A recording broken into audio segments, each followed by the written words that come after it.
everybody. Welcome to Know Your Money. I'm Bronwyn Weiner. And I'm Craig Finch, and we are from Growth Financial Planning. We hope you enjoy our podcast. Hello, everybody. Welcome to Know Your Money. Today, we wanted to talk about beneficiary nominations and alternative beneficiary nominations. We have spoken about it before, but it is so vitally important just to grasp the concept. So, Craig, do you want to explain the difference between beneficiary nomination in your will and beneficiary nomination on a policy? A good point there, Warren. Thank you. You're so confused here, Bronwyn. So your will could say everything, if I pass away, goes to my wife. And you bought a policy way back Policy. A life policy, yes. Or an endowment policy, you're investing for a future goal. And you've got an endowment policy that has a beneficiary nomination on it. And you took it out when you were just started working.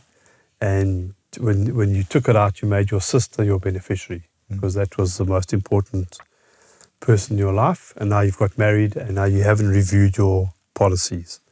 If you pass away, all your assets, according to your will go to your wife. But that life policy or that endowment policy or even that, mostly those two will go directly to your sister. So it's very important to have a look at the whole picture. It's all good and well having all these policies in place. And people say, you've got to have, and you know they're in place to cover for certain events, but you must dig deep and know that their beneficiary nominations have to be accurately recorded. So an endowment policy or a life policy will be separate to the will. So whatever your will says will happen, but whatever that life insurance policy says is the beneficiary, or the endowment policy says is the beneficiary will go to that beneficiary. So the endowment policy is that 5-year plan. Yes. It's a structured 5-year plan. You can have a lump sum or you can have a monthly. And even your tax-free with certain companies have a nomination of beneficiary, and you can make that separate to your will. So in other words, and that's quite a useful thing to do that. So some families have complications because there's a second wife involved and there's children and maintenance agreements. Maintenance agreements, exactly, and then they say, well, I've got an older child and that child is out the house, not living with us. My new wife and the little kids need to get all my assets, but I'd like to leave that older child something if I pass away. But I don't want that complicated with my will. Because then the new wife might say, oh, my word, I'm not going to give you a child. There might be complications and emotional things. So you could make an endowment policy or life policy. The beneficiary could be that other child. So it would pay directly to them, not to the will. So if on your will you explicitly stated, all of my known policies shall go to this person, does that supersede if you took the actual policy out for somebody else? Beneficiary nomination supersedes on the life policy. On the actual policy itself? Yes. Always? Yes. Right. Yeah. So you can't just be lazy at the end and go, I just want all of them to go to... No. Yeah. Okay. And also nominating a child, you've got to watch that. You may need to nominate the mother of that child for under 18. Yes, if they're under 18. And then we did speak in last week's episode about retirement annuities. You do put a beneficiary nomination on, but 37C. That one, yes. Yes. Yeah. But it may not pay to who you said it's going to pay. It's going to pay to the dependent. No. Yeah. But the endowment policy and a lot of the tax-frees and the life policy will pay directly to the beneficiary you nominate.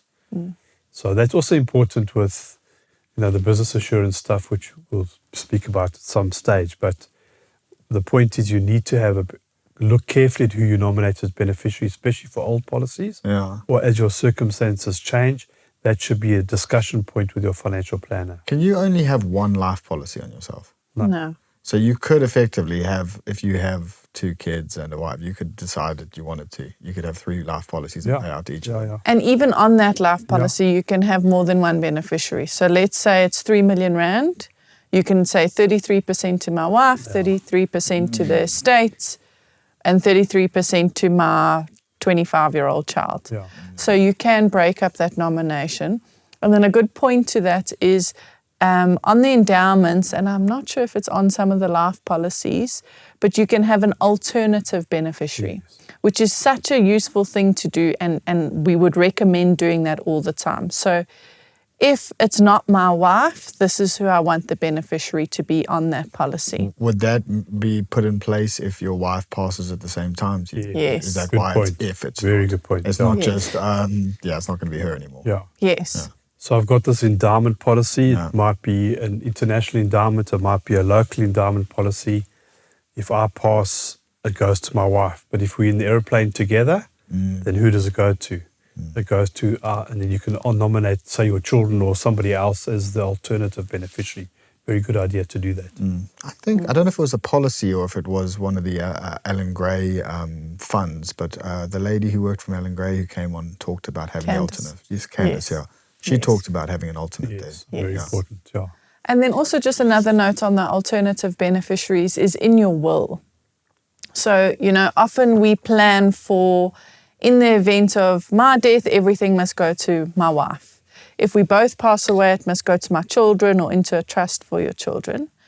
But God forbid, what happens if all four of you go? Yeah. So the thing that would happen is it would go per stripe. So like it would either go up to your parents or to your brothers and sisters, which is fine, but it can be complicated. But it's always quite a good idea to have that next level in. So if it was all of us, then what? What's that alternative beneficiary? And you can write that into it. In your will, yes. Yeah. Oh, in your will. Yes. In your will, yes, Your not will, in the I was policies. going to say, yeah, because you can only have the alternate in the policy. You can't have like 15. Yeah, no, exactly. And that's why we also say, like, sometimes with the beneficiary nomination, make your estate a little bit of the beneficiary, depending. So when For you go to liquidity, do, Yes. Well done, Warren. well done for remembering. Guys, I told you, I'm learning. Yeah.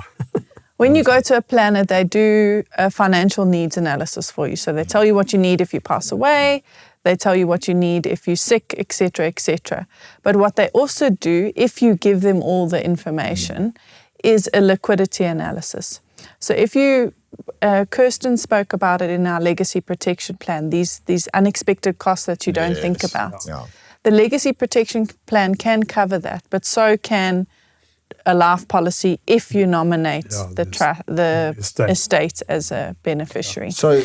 So would that have to be, could you do that in the multiple nominees? So in a single life policy, you say, okay, wife's going to get 50, kid's going to get 25, and I want 25 to go to the estate. Yeah. Absolutely, yes. Exactly. And the liquidity analysis that you do with your financial planner can say, okay, you need R1 million, for example. Let's just do this legacy protection plan or leave R1 million just to the estate. And then it just doesn't cause unnecessary drama. Yeah. It's That so the much wife better. doesn't get all the money, then she's got to pass it on to wind the estate up. Yeah. It's already paid there. She doesn't have to worry about it. Because it's really traumatic, Yeah. Yeah. So I think the important thing you brought up here, Bron, is that when you do your annual planning, you look at your beneficiary nominations, make sure that they're all sorted out. Mm. Yeah. Do you have any other questions? No, that was pretty cool though. I like that one. Awesome. Yeah. Good. Thanks, everybody. Have a good Thank you, day. guys. Cheers. Bye. Thank you for listening. If you have enjoyed this podcast, would like to subscribe, please visit our website www.growthfp.co.za. The information we have provided in this podcast is our personal opinion. For more detailed information, please discuss your financial situation with a financial planner.